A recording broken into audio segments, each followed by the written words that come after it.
Welcome to Fun and Games Side Quests. Every episode is a different host sharing a video game they love and why they love it. Hello all, this is Chris Coplien from the Retro Hangover Podcast, a podcast where me and my friend Shane, and usually a guest, take a game over 10 years old or a topic and review or talk about it with a totally bitchin' intro. But today I'm here to talk about SaGa Frontier, a JRPG developed by Square and published by Sony Computer Entertainment on March 31st, 1998. This was a game released during the heyday of Squaresoft, when they could just not fail at any of their various PS1 releases after spending forever under the umbrella of Nintendo. However, in the wake of Final Fantasy VII, a lot of new fans of RPGs wanted their experiences to be exactly what they found in the aforementioned effort. And SaGa Frontier wasn't anything like Final Fantasy VII.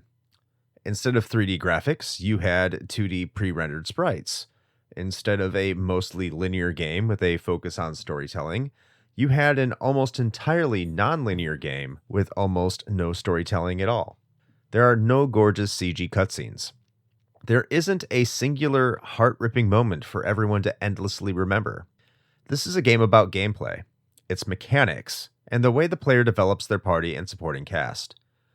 Needless to say, a lot of people quickly turned their back on this game upon playing it. And then there were people, like me, who consider this game a gem of the era.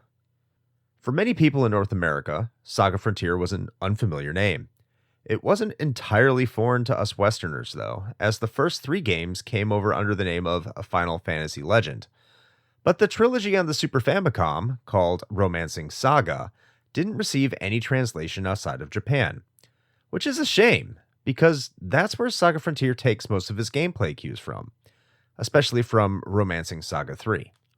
Much like the aforementioned non-linearity, players didn't gain experience points after battle, but instead gained stats every battle depending on the actions performed by the character.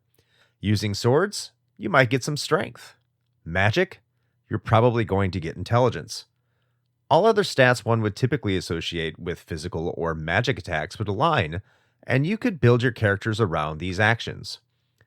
Also, after each battle, you additionally heal all hit points and ability type points, except for life points. Run out of life points, your character is dead until you rest.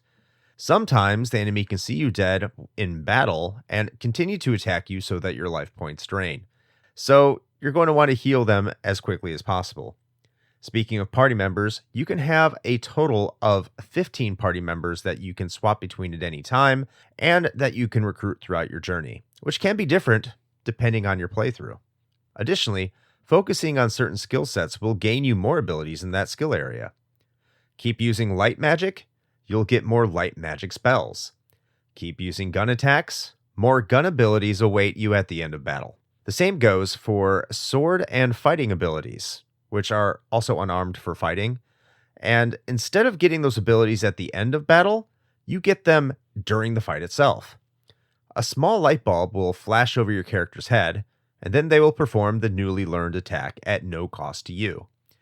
Each character has their own inherent ability rate at which they learn these specific abilities, so knowing what characters should focus on what type of attacks is crucial in building your best party. But all of that discussion is strictly talking about your human characters. SaGa Frontier also has multiple races.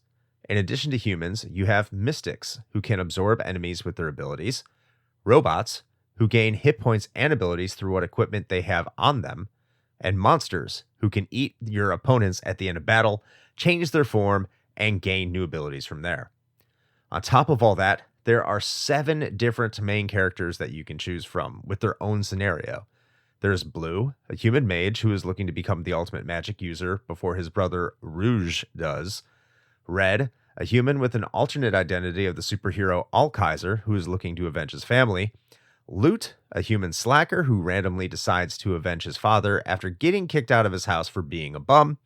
Amelia, a human who is looking to find who murdered her fiancé. Acellus, a half-mystic who is looking to defeat the entity who changed her life forever. Riki, a monster who is looking to save his homeworld. And T-260, a robot who is looking to recover its memory. Since the game is non-linear, the the scenarios essentially operate the same, going to the same towns to get the same abilities and knocking down the same side quests en route to finishing their quests. So while you don't really need to play all of them, there are enough differences in each of the stories and scenarios where there's a bit of value in doing so. But don't get me wrong, I want to be perfectly clear in that I acknowledge that I'm talking about a game that I love and that this game may not be for everybody. For example, in addition to having a lack of linearity, which is sure to turn off a lot of people, the game can be exceptionally difficult. Healing abilities are rare, and using items that could accomplish the same effect are incredibly unintuitive. Also, as indicated earlier, not all the character scenarios are created equal, and even after playing more than one, you'll probably find yourself doing the same things over and over. But when I play this game, I only play one scenario at a time, which is also how I recommend you play it. I love customizing my party, getting the best abilities as fast as I can, and challenging myself to the game's more hazardous areas. Additionally, the game has quite the good soundtrack by Kenji Ito that even doubles as something incredibly relaxing that you can listen to outside of the game itself. The varied approaches and unique style of play are a breath of fresh air in the JRPG genre that usually follows the same tired formula, and for that, SaGa Frontier is a welcome standout. Thank you for listening to me ramble about this game that I love from my childhood, and thanks to Matt for allowing a space to talk positively about video games for all of us. And hopefully, I've encouraged you to give SaGa Frontier at least a look if you're an RPG fan. This has been Chris Coplien of the Retro Hangover Podcast. Happy gaming. Hey, Nerf herders. You sure you want to go with that? Hey, everyone? There we go. More inviting. Have you ever had a movie that you really wanted to love, but something holds you back? Or one that you did love in spite of a flaw? Well, I'm Case Aiken. And I'm Sam Alisea. And on Another Pass, we sit down with cool guests to look at movies that we find fascinating. But flawed. And we try to imagine what could have been done when they were made to give them that little push. We're not experts. We just believe in criticism. Constructive criticism. Sure. So come take another pass at some movies with us. And every now and then, we can celebrate movies that did it on their own, too. You can find us at certainpov.com or wherever you get your podcasts. Pass it on.